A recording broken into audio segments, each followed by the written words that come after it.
রমাজান এমন বরকতের মাস, আমি হাওয়ায় বরকত চাই না, ওই রমাজান পর্যন্ত পৌঁছায় দেন যে আমি মরলেও যেন দুনিয়া থেকে গেলেও যেন রমাজানে বিদায় হয়ে যাই। রমাজান এত বেশি বরকত, আমি আল্লাহর নবী এগুলো কাজ কইরা কইরা সে বরকত নিতে চাই। আমার হায়াতটা কম থাকলে বাড়াইয়া রমাজান পর্যন্ত পৌঁছাইয়া দেন। রমাজান এমন বরকতের মাস,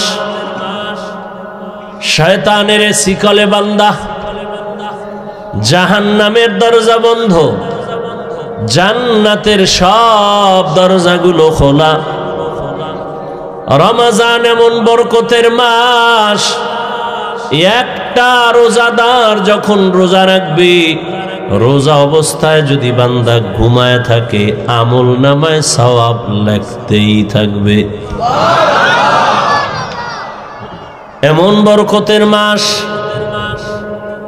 এজন্য নবী বলেন, হে মালিক, রজবের বরকত দান করেন, শাবানের বরকত দান করেন, রমজানের বরকত দান করেন না, আমারে পৌঁছাইয়া দেন জায়গায়, আমি ওখানে যাইয়া কাজ কইরা কইরা কইরা কইরা বরকত নিব। কারণ রমজানের বরকতের মজাটা ভিন্ন, বড় আলাদা। রমজান, আল্লাহ বলেন, হে মুমিন, তোমাদের জন্য রমজানে রোজা ফরজ করা হয়েছে। প্রথমে ডাকলেন, হে মুমিন। মুমিন বলে বন্ধুসুলভ আচরণ করলেন আমার আল্লাহ। আল্লাহ বন্ধুসুলভ আচরণ করলেন। কি বন্ধু? সমস্ত মুমিন আল্লাহর বন্ধু। জমিনে মুমিন ছাড়া আল্লাহর বন্ধু আর কেউ নাই। তো বন্ধু কেমনে? বন্ধু হওয়ার কয়েকটা লাইন আছে। যেমন কারো কাজ যদি এক হয়, তাহলে এর সাথে বন্ধু হয়, মিতা হয়। নামে নামে মিললেও কি হয়? তোমার নাম কি? আব্দুর রহমান। আমার নামও আব্দুর রহমান। তাহলে তুমি আমার মিতা, আমি তোমার মিতা। আল্লাহর একটা গুণবাচক নাম হলো মুমিন। দুনিয়ার বান্দাদের মধ্যে যারা মুমিন, আল্লাহ বলেন, আমার গুণবাচক নাম তোমাদের নাম যেহেতু এক, তোমরা আমার বন্ধু, আমি আল্লাহ তোমার বন্ধু। আগে বন্ধু বানায় লইছেন, আল্লাহ আমাগো বন্ধু বলে স্বীকার করছেন। এবার আপনাদের বন্ধু আল্লাহকে নিবেন কিনা, এটা হলো সিদ্ধান্তের বিষয়। যদি না আমি আল্লাহর সাথে বন্ধুত্ব করতে চাই না, তাহলে সেই সুযোগও আছে। যেমন ফেরাউন বলেছিল, হে আল্লাহ, আমি আখেরাত চাই না, দুনিয়া চাই, আমাকে দুনিয়া দাও, আখেরাত লাগবে না।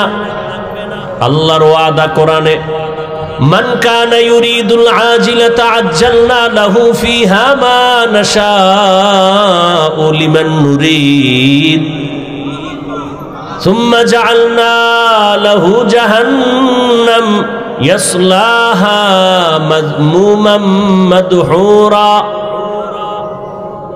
আল্লাহ বলেন, যারা দুনিয়া চায় আমি তাদেরকে দ্রুত দুনিয়া দিয়ে দেই, কিন্তু পরিণাম ফলে তার জন্য জাহান্নাম। কিন্তু যারা দুনিয়া চায় দেই, কিন্তু দুনিয়া তারা পায় না। সারা দুনিয়ায় খোঁজ নিয়ে দেখো, যারা দুনিয়া দুনিয়া দুনিয়া দুনিয়া করে, জিকির করে, নামাজেও দুনিয়া, ঘুমাইতে গেলেও দুনিয়া, মসজিদে ঢুকেও দুনিয়া, এই দুনিয়ার পেছনে যারা দৌড়ায়, দুইটা জিনিস চায়। এক চায় সম্মান, আর এক চায় শান্তি। এই দুই জিনিস চায় দুনিয়াওয়ালারা। টাকার পেছনে দৌড়ায়, এই দুই জিনিস চায়। ক্ষমতার পেছনে দৌড়ায়, এই দুই জিনিসের জন্য। সম্মান আর কি? কথা বলতে হবে, শান্তি। কিন্তু আল্লাহর জাতের কসম, একটা দুনিয়াদারেও শান্তিতেও নাই, কোনো সম্মানেও নাই। ওই সম্মান দিয়া লাভ কি? একবার ফুলের মালা, ফাইনালে জুতার মালা। ওই সম্মানের কোনো দাম আছে? টাকা দিয়ে সম্মান কিনলে জুতা আসবেই। আর আমার আল্লাহ সম্মান যাদেরকে দিবে এই সম্মান যারা পাবে এরা দুনিয়ায় বাদশাহ, পরকালেও বাদশাহ। জিন্দগি মে বন্দগি তো করনা হে, जिंदगी में बंदगी तू करना है, जिंदगी बे बंदगी शर्मिंदा है, जिंदगी बे बंदगी शर्मिंदा है। यहाँ हम सब मुसाफिर दिल ना लगा, अहले दिल की नजर से रूह करता जा, शाह दौलत सब फकीर गर नेक ने है, शाह दौलत सब फकीर गर नेक ने है, जिंदगी में बंदगी तो करना है, जिंदगी में बंदगी तो करना है, जिंदगी बे बंदगी शर्मिंदा है, जिंदगी बे बंदगी शर्मिंदा है। भाईरा आमार, যারা দুনিয়া দুনিয়া চায় এরা দুনিয়ার দুই জিনিসের একটাও পায় না, সম্মানও নাই, শান্তিও নাই। 10 তলা বিল্ডিং করে লাভ কি যদি বিল্ডিং থুয়ে জঙ্গলে ঘুমাতে হয়? ব্যাংকে কোটি কোটি টাকা রেখে লাভ কি যদি টাকা বংশের কেউ খেতে না পারে? এর চেয়ে খেরের ঘরে একটা রুম নিয়ে আলু ভর্তা দিয়ে খাইয়া ঘুমানো অনেক শান্তি। সম্মান নাই, শান্তিও। এক তো বাইরের জ্বালা, ভিতরের জ্বালা, মামলা হামলার ভয়, আবার ওদিক দিয়া বিবি নিয়ে শান্তি নাই, সন্তান নিয়ে শান্তি নাই।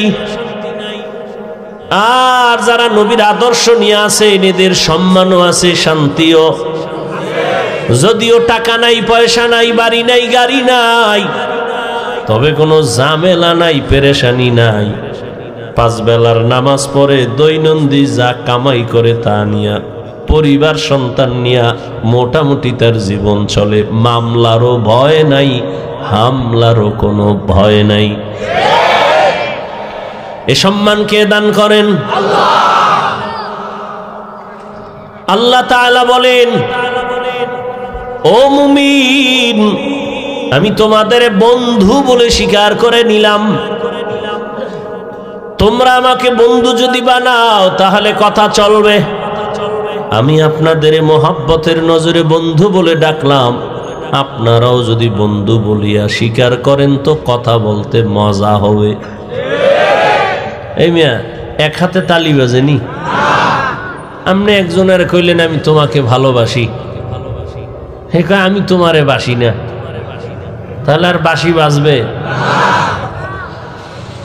2 হাত ছাড়া তালি যেমন বাজে না, বাতাস ছাড়া পানি যেমন নড়ে না, ঠিক প্রত্যেকটা কাজের মধ্যে 2 দিকের নেগেটিভ পজিটিভ যদি এক জায়গায় না সংযোগ লাগানো হয় তো বাতি জ্বলবে না। আল্লাহ বলেন, তোমাদের আমি বন্ধু বলে স্বীকার করে নিলাম, তোমরাও যদি আমাকে বন্ধু বলে স্বীকার করো, এবার তোমাদের সাথে আমার কথা শুরু। বন্ধুরে অনেক কিছু বলা যায় যেটা স্বাভাবিক অন্যকে বলা যায় না। বন্ধু সুলভ আচরণ। আল্লাহ এবার বলেন, ও মুমিন বন্ধুরা, তোমাদের উপর একটা কাজ দেওয়া হয়েছে, করবানি দিয়েছি বাই ফোর্স অর্ডার, না অর্ডার না, মোহাব্বতের আওয়াজ। তোমাকে একটা জিনিস দেওয়া হয়েছে, তুমি রাখবানি। মোহাব্বতের সাথে বলা। মুমিন কয় হ্যাঁ রাখবো, হ্যাঁ রাখবো। বলে কেমন কাজ? মারাত্মক কঠিন। কারে কেমন কঠিন? যেই কাজটা তোর বাপ দাদা 14 পুরুষ যারা তারাও করেছে। কো আমার বাপ দাদাই যদি করে তা তেমন কঠিন না, হেরা পারলে আমিও কি? এবার আল্লাহ কয় যেই কাজটা তোমারে দিলাম, রমজান মাস যখন আসবে তখন তুমি রোজা রাখবা। আবার এটা তোমার উপর চাপ না, এর পুরস্কার কিন্তু কঠিন। নামাজের পুরস্কার, রোজার পুরস্কার ভিন্ন। একজনে নামাজ পড়ে, পুরস্কারটা আমি অন্য মাধ্যমে দিয়ে দিলাম, আমল নামায় লিখে দাও, ফেরেশতারা দিয়া দাও। একজনে যাকাত দেয়, পুরস্কার আমি মাধ্যমে দিলাম। একজনে হজে যায়, পুরস্কার মাধ্যমে দিলাম। কিন্তু রোজাটা যদি রাখো, এর পুরস্কার দিতে কোনো মাধ্যম নাই। আমি আল্লাহর ময়দানে কোটি কোটি কোটি কোটি মানুষের সামনে আমি নিজে তোমার হাতে পুরস্কার দিব। আতিনা ফি দারে দুনিয়া না হাসান, আতিনা ফি দারে উকবা না হাসান, ইয়া গিয়াসাল মুস্তাগীসিন ইহদিনা লাফতিখারা বিল উলুমে ওয়াল গিনা। এই ছোট ছোট বাচ্চাগুলো কি বুঝে? হ্যাঁ, খানাও নাই, ঘুমও নাই, চুপচাপ হয়ে রয়েছে। মাশাআল্লাহ, আল্লাহ প্রত্যেকটা শিশুকে ভবিষ্যৎ জীবনে উজ্জ্বল নক্ষত্র বানায় দেয়। এরা কি বুঝে? আর আপনারা বুঝাও, ওই মসজিদের মধ্যে একটা গরু দৌড় দিয়ে ঢুকে গেছে, ঢোকার পরে মুয়াজ্জিন বা খাদেম বেত লয়ে দিছে বাড়ি। গরুর মালিক তুমি গরুটার বাড়ি দিলে, এটা কিছু বুঝে? ও না বুঝে ঢুকছে। আমি তো বুঝি, এই জন্য ঢুকি না। দেখো না, গরুটা না বুঝে ঢুকে গেছে।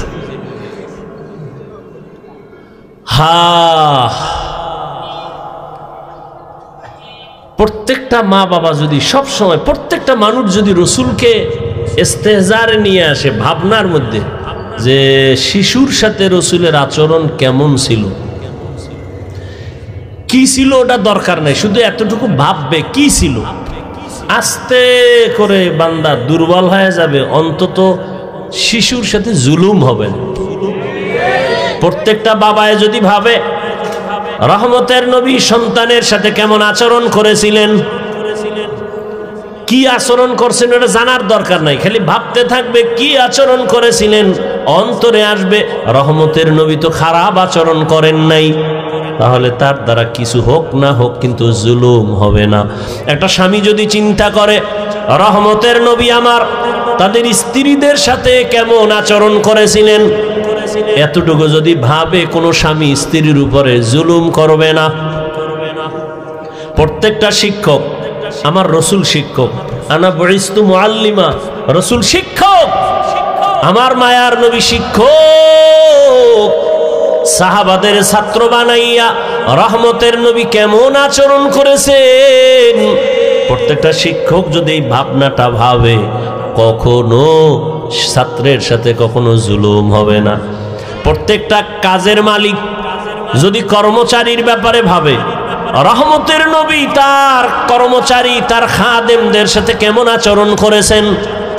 10 বছর রহমতের নবীর খাদেম আনাস রাদিয়াল্লাহু তাআলা, আনাস রাদিয়াল্লাহু আনহু বলেন, আমি যে নবীর খেদমত করেছি 10 বছর, আমার নবী কোনদিন আমাকে 1 সেকেন্ডের জন্য বলে নাই এটা এমন কেন। আমিও নবীর খেদমত ওইভাবেই করেছি যে নবী আমাকে বলতে হবে না, বেয়াদবিমূলক কোনো আচরণ করি নাই। রহমতের নবী এমন এক আদর্শের নবী, 1500 বছর পরে নবীরে দেখি নাই, আবু বকর দেখি নাই, ওমর দেখি নাই, ওসমান দেখি নাই, আলী দেখি নাই। বড় বড় বড় বড়দের হারাইয়া আজ আমরা ১৫০০ বছর পর চিড়িয়াখানার সামনে এত হাজার মানুষ এই গভীর রজনীতে বসে আছে, কেউ দাঁড়ায় আছে, কোনো আওয়াজ নাই, দ্বীনের কথা শুনতেছে। এতগুলো মানুষ দীর্ঘ টাইম বসাইয়া রাখা, এটা কোনো টাকা দ্বারা সম্ভব হবে না, কোনো টাকাওয়ালার দ্বারা সম্ভব হবে না। যদি কয় ৫,০০০ করে টাকা দিব, তাহলে কিছু মানুষ আসবে, তবে জান্নাতি মানুষ আসবে না। আশেপাশের কিছু গাঞ্জাখোরের আসবে, ৫,০০০ টাকা মানে ৫ দিনের গাঞ্জা খাওয়া যাবে। কিন্তু এই জান্নাতি মানুষ কেউ আসবে না। এই মানুষগুলোকে নিয়ন্ত্রণের জন্য কোনো পুলিশ নাই, কোনো প্রশাসনের কেউ নাই, বসার জন্য কোনো ভিআইপি ব্যবস্থা নাই, সব নরমাল বিছানায় মাটিতে বসা। এটা কেমনে সম্ভব? রহমতের নবীর আদর্শ মানার কারণেই সম্ভব। নবীজির আদর্শ কত সুন্দর। ঘরে ঢুকো, সালাম দাও, জোরে সালাম দাও, ডান পা দিয়া ঢুকো। নবীর আদর্শ, ঘরে ঢুকতে গিয়ে তুমি জোরে একটা সালাম দাও, সালামের আওয়াজটা যেন পুরা বাড়িতে আওয়াজ হয়। যারা মানুষ তারাও জবাব দিবে, জিন থাকলে তারাও জবাব দিবে, ফেরেশতারা আছে জবাব দিবে, দূষিত কিছু থাকলে পালায়ে যাবে সালামের বরকতে। ঘরে ঢুকলে কি আবার বাথরুমে ঢুকলেও রসুলের সুন্নত।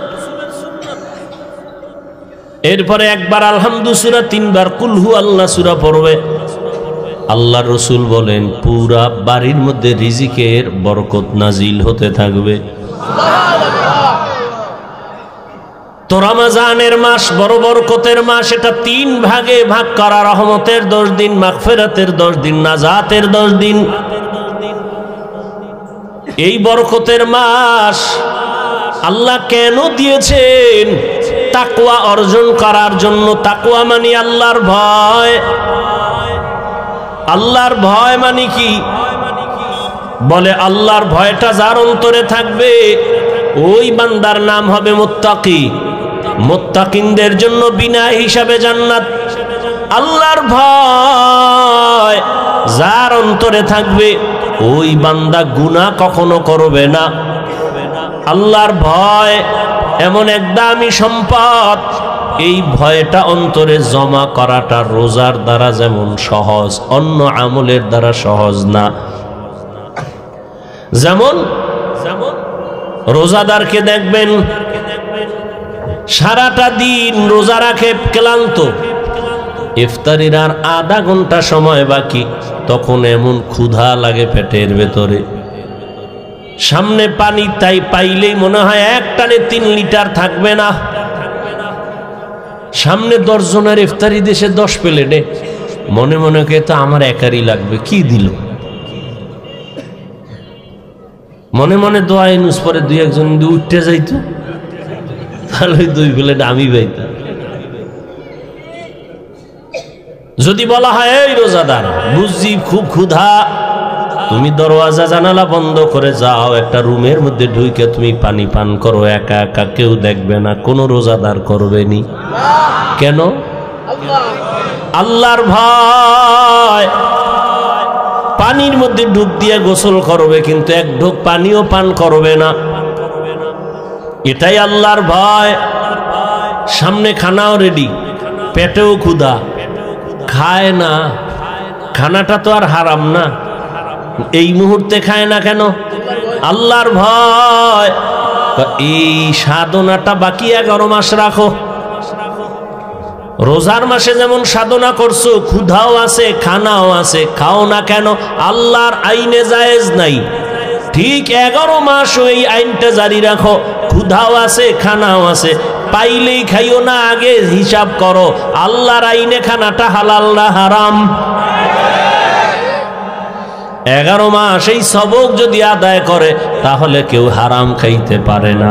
আর হারাম খাইলে এর শাস্তি কিয়ামতে হবে না, হবে দুনিয়াতেই। কিডনির উপরে আঘাত, লিভার নষ্ট। আর এই হারাম খানাটা আবার অনেক বাবা অবুঝ শিশু সন্তানেরও খাওয়ায়, হারাম টাকা কামাই করে। সন্তানের রক্ত পিওর, স্ত্রীর রক্ত পিওর, কোনো ভেজাল নাই।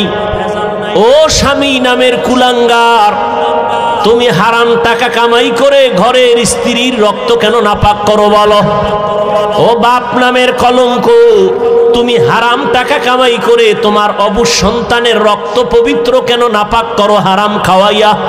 আল্লাহর কাছে নিজের জবাবই দিতে পারবা না, আবার সন্তানটির জবাবও মাথায় নিলা। এমন বাপ হইছো কেন? বউ যদি চালাইতে না পারো বিয়া করছো কেন? রোজা রাখ 12 মাস। সন্তানের হক আদায় করতে না পারলে সন্তান নিছো কেন? এরে নবীর আশিক, আল্লাহর ভয় অন্তরে জমা করো। রমজানের রোজার মাধ্যমে এমন বরকত, একটা রোজার দাম কত? হাদিসে পাকে রহমতের নবী বলেন এক রোজার দাম কয়েকটা জন্মগত কাক। কি চিনেন তো? একটা কাক, জন্মগত কাকের হায়াত অনেক বেশি। কাকের হায়াত কি অনেক বেশি। একটা কাক জন্ম থেকে উঠেই ডানা মেলে যখন উঠতে শুরু করে খোলা আকাশে, ও যদি উঠতে উঠতে উঠতে উঠতে সামন দিকে যাইতে যাইতে যাইতে যাইতে বুড়া হইয়া যায়, কাকের হায়াত অনেক বেশি। বলে কত? কিতাবে আসছে 1000 বছর কমপক্ষে। তাহলে একটা কাক যদি জন্ম থেকে 1000 বছর খালি উড়ে, কত দূর যাবে? ক্যালকুলেটরে ধরবে? কম্পিউটারে আসবে? নবীজি বলেন একটা কাক জন্ম থেকে উঠতে উঠতে বুড়া হইতে হইতে কত দূর গেল? একটা রোজাদার এক রোজার বরকতে জাহান্নামের আগুন থেকে তত দূরে সরে যাবে।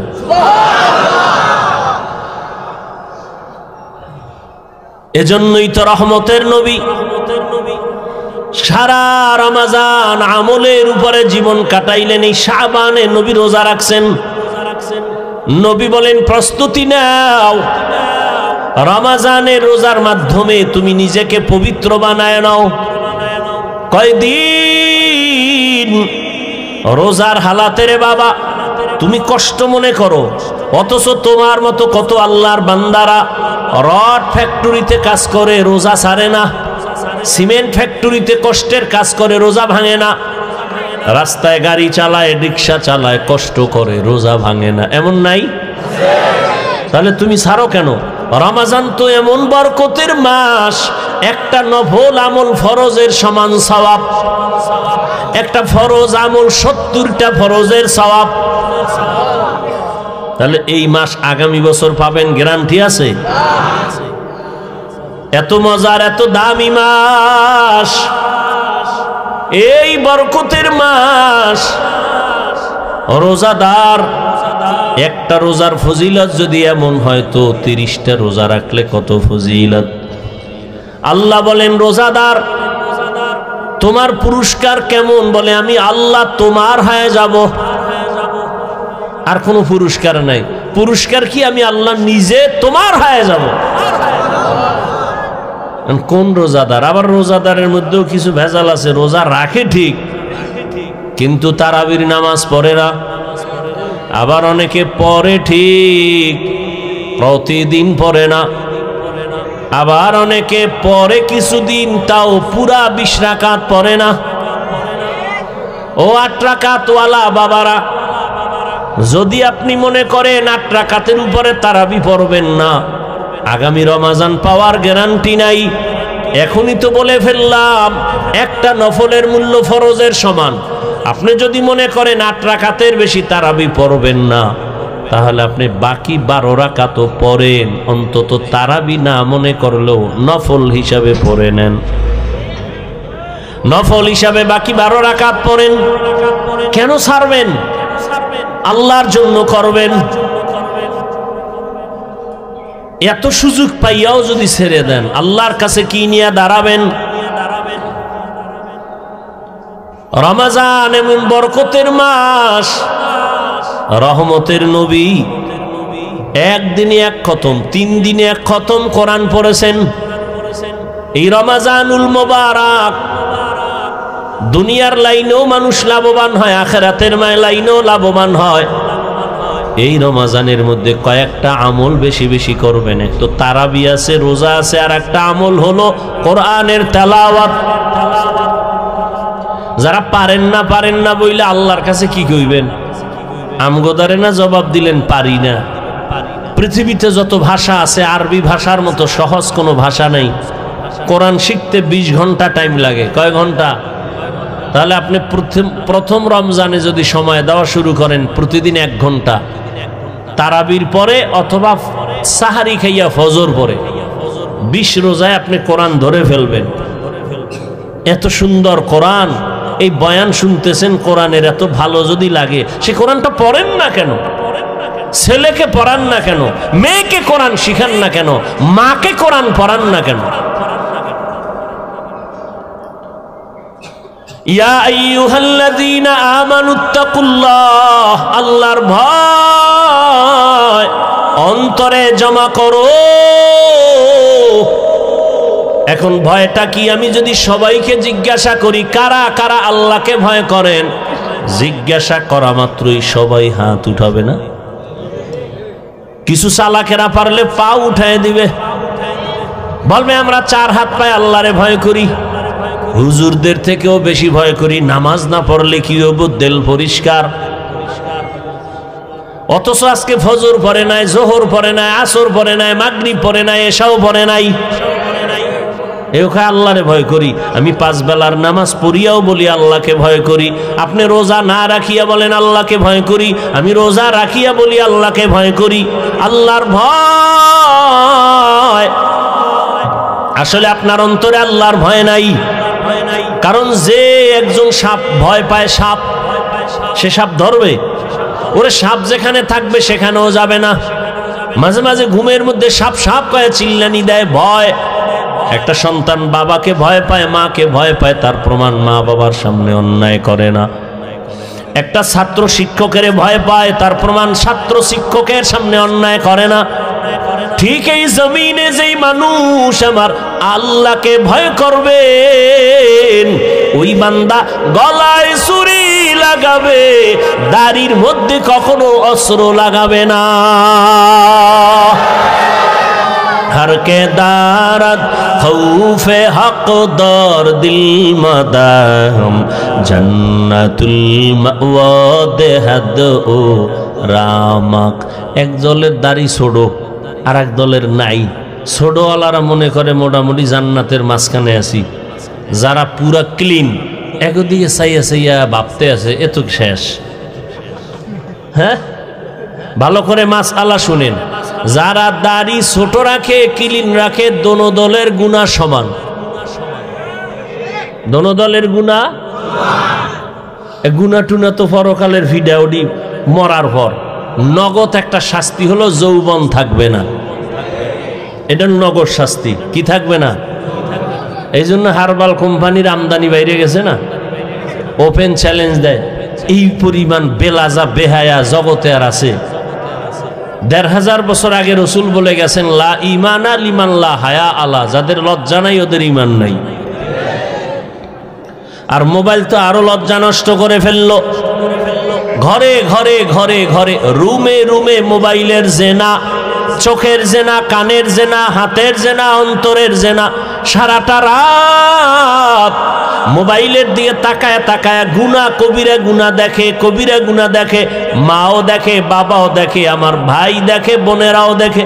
ঘরটা যেন জেনার আড্ডাখানা, সারা রাত শুধু জেনা চলে। আল্লাহ মাফ করেন, এমন অন্যায়।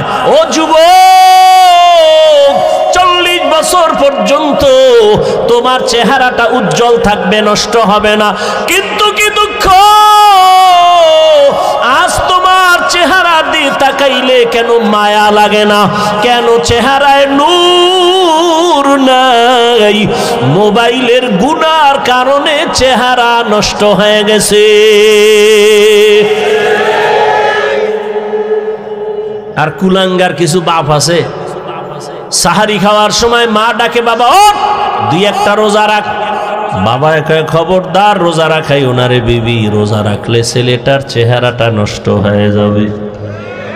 ওই বাবারে পাইলে জিজ্ঞাসা করতাম, এই বাপ নামের কলঙ্ক, সন্তান রোজা রাখলে তোমার চেহারাটা নষ্ট হবে সন্তানের, মোবাইলে আকাম কইরা কইরা যে চেহারাটা নষ্ট করলো, বলো কোন বিউটি পার্লার তোমার চেহারাটা ভালো করবে?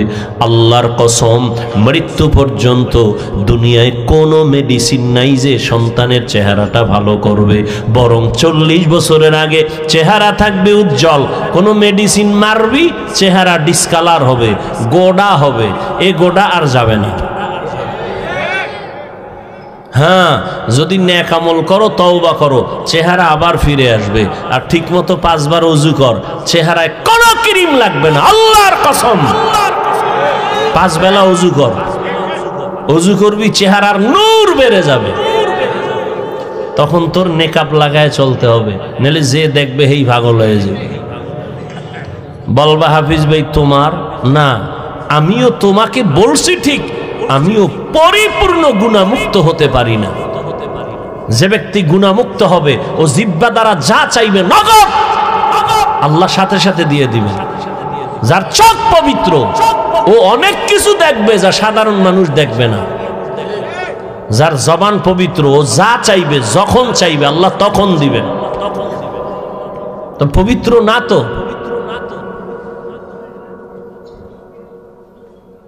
ভাইরা আমার, আল্লাহ গুনার কারণে চেহারা নষ্ট হয়, নেক আমলের কারণে চেহারা সুন্দর হয়, ভালো হয়। এরে আল্লাহর গোলাম, এই জন্য আল্লাহ বলেন আমার ভয় অন্তরে জমা করো। আল্লাহর ভয় যদি থাকে, ওই বান্দা মরিয়াও গেলে গুনার কাছেও যাবে না। এরে আল্লাহর বান্দা, ও আমার যুবক, আমি তোমাকে এতক্ষণ বয়ান যা করতেছি একবারও কিন্তু বলি নাই তুমি আমার মতো টুপি লাগাও। আমি একবারও বলি না আমি কওমি মাদ্রাসায় লেখাপড়া করেছি, তোমরাও মাদ্রাসায় যাও। আমি দাওয়াত ও তাবলীগের লাইনের সন্তান, কিন্তু একবারও বলি নাই তুমি তাবলীগে যাও। আমি কওমি মাদ্রাসার সন্তান, আমি পীরের মুরিদ। আমি কির মুরিদ? খালি মুরিদ না, লাখে একটা মুরিদ আমি। কেমন মুরিদ যে পীর মুরিদির বিরুদ্ধে যারা, তাদের বিরুদ্ধে আমি যুদ্ধ ঘোষণা দিছি। কেমন যুদ্ধ? এই জমিনের মধ্যে যে বলবে আমরা পীর আউলিয়া মানি না, ওলি মানি না, আউলিয়া মানি না, আল্লাহর জাতের কসম আমি বলবো তারা কোরআন মানে না, বুখারী শরীফ মানে না, তারা ভণ্ড ভণ্ড ভণ্ড। এদেরকে যারা ভণ্ড বলবে না তারাও ভণ্ড। এবার বুঝো আমি কেমন মুরিদ। কিন্তু একবারও আমি কাউকে বলি না ও বাবারা তোমরা পীরের দরবারে যাও। আমি বলবো কি? আমি বলবো ও যুবক তুমি স্কুলে পড়ো ধন্যবাদ, তুমি চাকরি করো ধন্যবাদ, তুমি কলেজে পড়ো ধন্যবাদ, তুমি ব্যবসা করো ধন্যবাদ, আমি তোমার জন্য দোয়া করে গেলাম বাবা। তোমার মাদ্রাসায় যাওয়ার কোনো প্রয়োজন নাই। ও বাবা তুমি যেই লাইনে আছো থাকো, তবে আমি দোয়া করি তুমি একজন ব্যবসায়ী হও, চাকরিজীবী হও, ডাক্তার হও, ইঞ্জিনিয়ার হও, তুমি একজন প্রফেসর হও, তবে একটা দাবি ছোট, বেয়াদব জীবনে হইও না রে বাবা। বলবা হাফিজ ভাই বেয়াদব হব না, তার ব্যাখ্যা কি?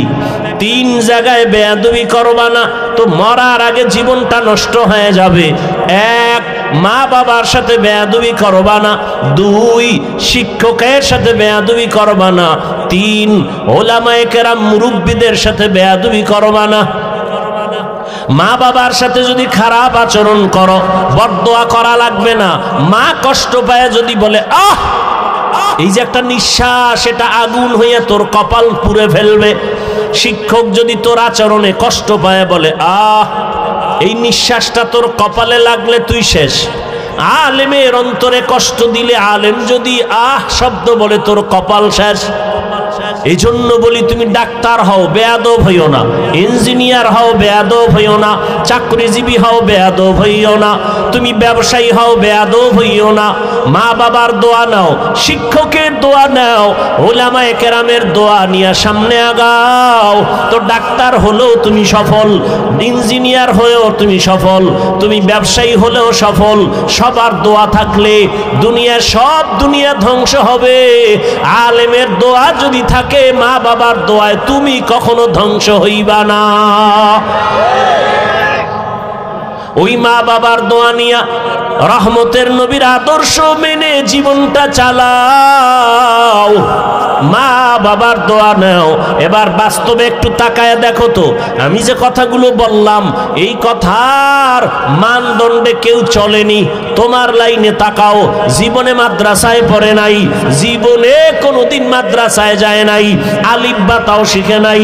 তোমার মতো জেনারেল লাইনের যুবক 5 বেলার নামাজ পড়ে, স্কুলে পড়ে, কলেজে পড়ে, নামাজ ছাড়ে না। সত্য কথাটা স্বীকার করো, আসেনি? আর কি অস শুনবা? এই অসটাই তোমার জীবনের আসল। নিজেরে বুঝাও। তোমার মতো যুবক স্কুল কলেজে পড়িয়াও যদি নামাজ পড়ে, বলো তুমি কেন পারো না রে বাবা?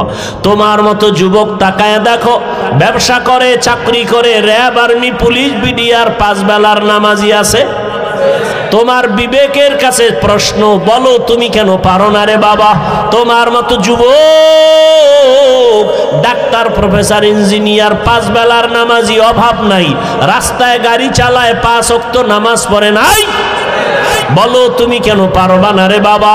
তোমার মতো যুবক শ্রমিকের কাজ করে, নদীর মধ্যে মাছ ধরে, নামাজ ছাড়ে না, বলো তুমি কেন পারবা না? এরে পর্দার আড়ালের আম্মা জান, আল্লাহ আপনাকে অনেক সম্মান দান করেছেন, রহমতের নবী সম্মানিত করেছেন। এত সম্মান আল্লাহ ইসলামের দ্বারা, নবীর মাধ্যমে আল্লাহ এত সম্মান মাদেরকে দান করেছেন, দুনিয়ার কেউ দিতে পারে নাই। বরং দুনিয়াতে যারা দিব দিব বলে চাপাবাজি করে, ওরা সব নারীর বড় দুশ্মন। হিন্দু ধর্মে নারীর সম্মান বাড়াতে পারে নাই, খ্রিস্টান ধর্মে নারীর সম্মান বাড়াতে পারে নাই, ইহুদি ধর্মে নারীর সম্মান বাড়াতে পারে নাই। বরং সম্মানের নামে তারা নারীদেরকে করছে অপমান। একমাত্র ইসলাম নারীর সম্মান দিয়েছে, কিন্তু অনেকে বুঝে না। আর পুরুষের তুলনায় নারীদের জ্ঞান তো সৃষ্টিগতভাবে অর্ধেক, জন্মগতভাবে সৃষ্টিগতভাবেই নারীর জ্ঞান পুরুষের তুলনায়।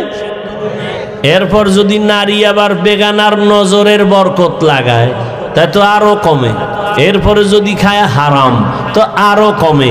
এই মেধা দিয়া যদি চিন্তা করে, আল্লাহ নারীর উপরে ইনসাফ করে নাই। কয় কেমনে? কয় বাবার সম্পদ ছেলে পাবে ডবল, মেয়ে পাবে সিঙ্গেল।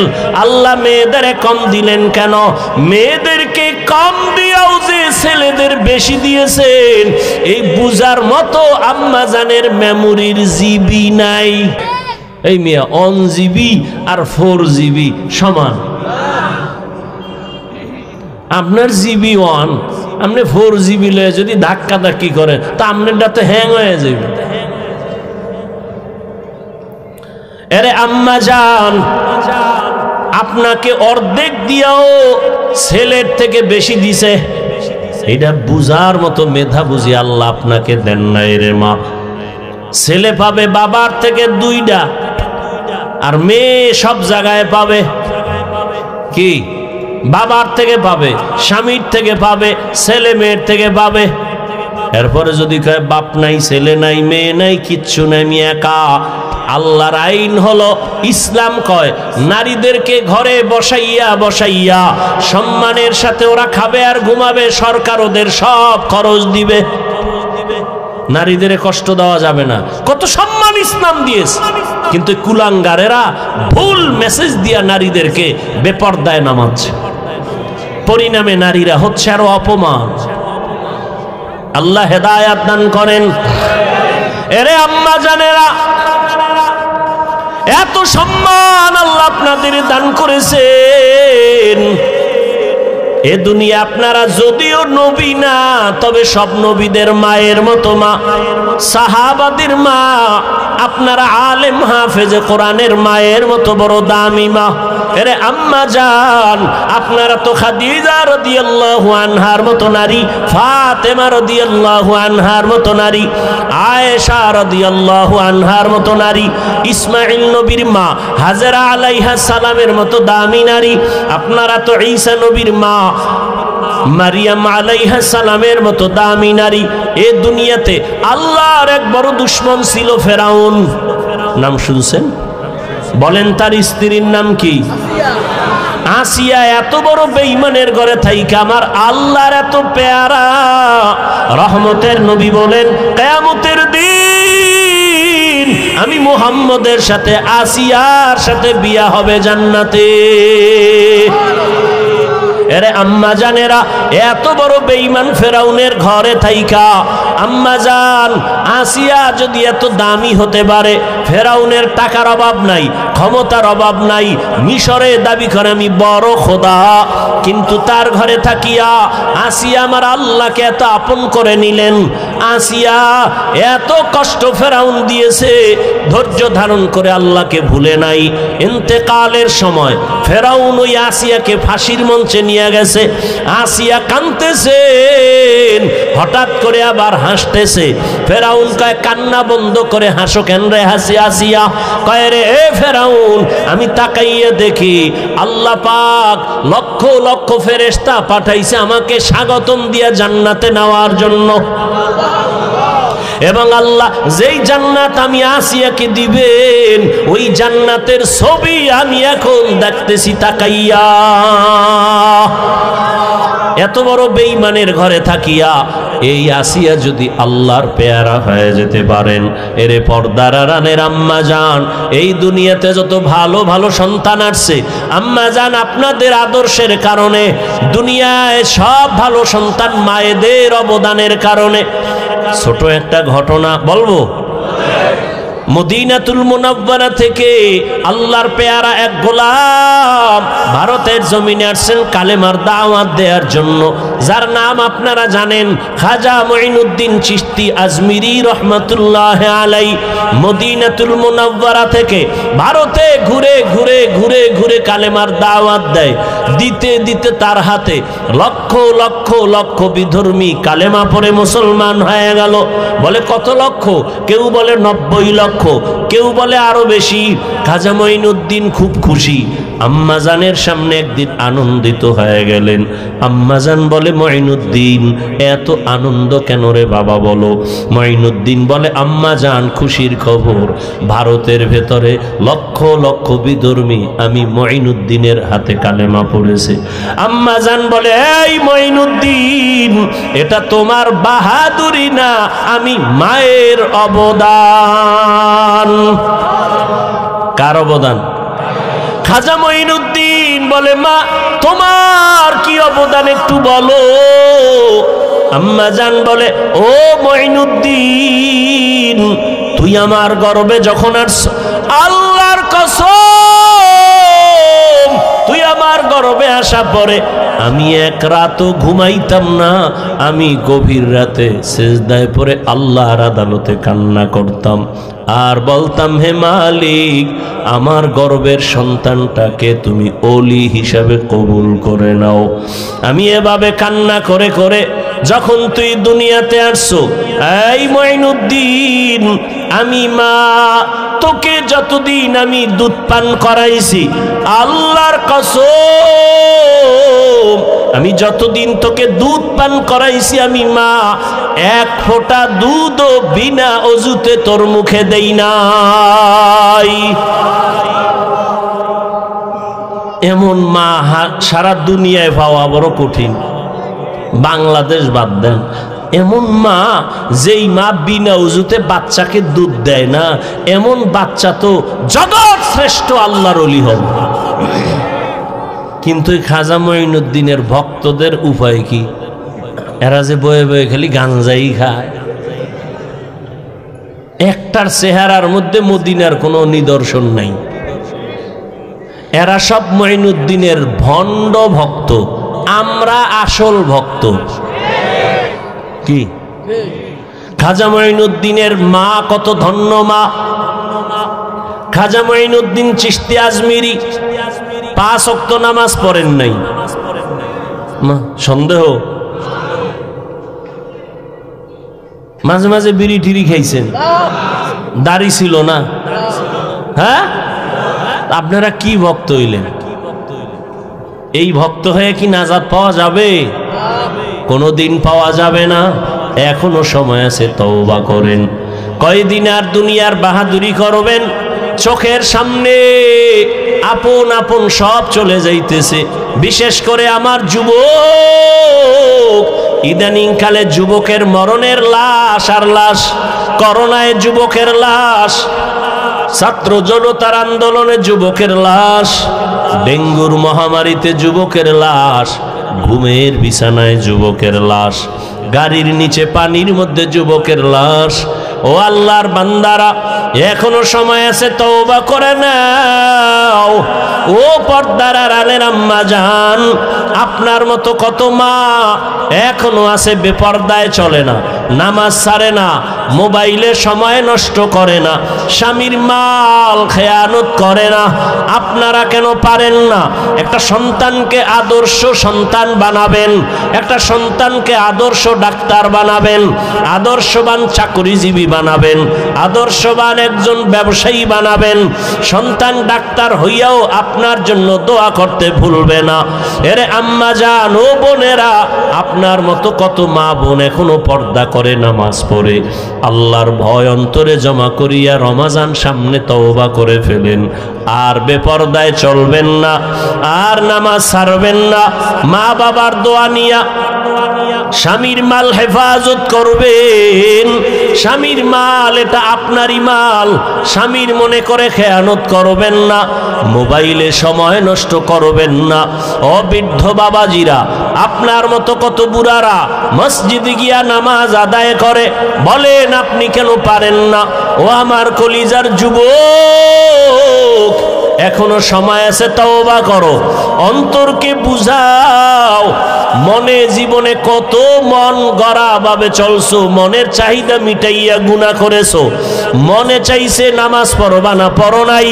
মনে চেয়েছে পার্কে যাবা, দৌড়ায় গেছো। মনে চাইছে দাড়ি কাটবা, কেটে ফেলেছো। এখন আল্লাহর ভয় নিয়ে তওবা করো।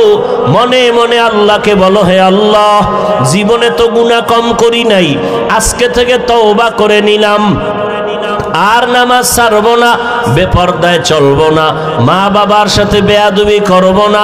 শিক্ষকের দোয়া নিয়া, উলামায়ে কেরামের পরামর্শ নিয়া, নবীজির আদর্শ মেনে চলবো। আল্লাহর কাছে যদি খাঁটি মনে তওবা করতে পারো, আল্লাহ তোমার জীবনের গুনাহ মুহূর্তে মাফ করে দিবে। মনেরে শুধু বুঝাইও রে মন, তোমার মতো যুবক যদি জেনারেল লাইনে থাকিয়া চাকরি করে, ব্যবসা করে, লেখাপড়া করে, নামাজ পড়ে, তুমি কেন পারবা না? আল্লাহর কাছে তওবা করে নেও। ও বাবা, তোমরা কি মনে মনে ভাবছো আমরা সব পাগল হয়ে গেছি? না না, এরে দুনিয়ায় সবাই পাগল হইয়া সব দুনিয়াতে মরার আগেই ধ্বংস হয়ে যায়। আর আমরা নবীর আদর্শে নামাজ পড়ি, পর্দা করি, কেউ আমরা পাগল হই নাই। আল্লাহর কোরআন সত্য, নবীর কথা সত্য। গুনাহ নিয়ে কবরে গেলে জাহান্নামের আগুনে জ্বলতে হবে, তাও সত্য। এখনো সময় আছে, তওবা করে নেও। অন্তর যদি তৈরি হয়ে থাকে, মার গুনাহ করবা না, নামাজ ছাড়বা না, বেপর্দায় চলবা না, দাড়ি কাটবা না। মা বাবার দোয়া নিয়া, শিক্ষকের দোয়া নিয়া, ওলামায়ে কেরামের পরামর্শ নিয়া, নবীর আদর্শ নিয়া চলবা। তওবা করার মতো যদি কারো অন্তর তৈরি হয়, মুনাফিকি যদি না থাকে, খাঁটি তওবার নিয়ত যাদের আছে, দুটো হাত আমার আল্লাহকে দেখাইয়া দাও। আয় আল্লাহ, হাতগুলো কবুল করে নেন, তওবা কবুল করে নেন। তওবার উপরে মজবুত হইয়া আমাদের সবাইকে গুনাহ মুক্ত হয়ে চলার তৌফিক দান করেন, আমিন।